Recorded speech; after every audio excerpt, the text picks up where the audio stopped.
Penampilan baru Kevin Aprilio berhasil jadi pusat perhatian publik. Ia melakukan transplantasi rambut dan brewok di Turki akhir Maret tahun 2021. Diketahui kini transplantasi rambutnya tersebut sudah 1 tahun lebih.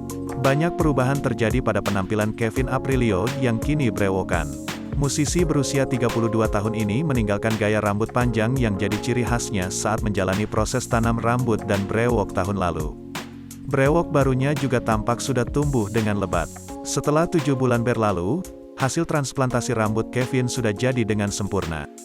Kevin kembali mencuri perhatian saat mengganti gaya rambut dan menipiskan brewoknya. Tak sedikit, netizen yang memuji potongan rambut dan brewok baru Kevin membuat penampilannya lebih ganteng. Dalam unggahan terbaru, dirinya membagikan potret brewok yang dicukur tipis.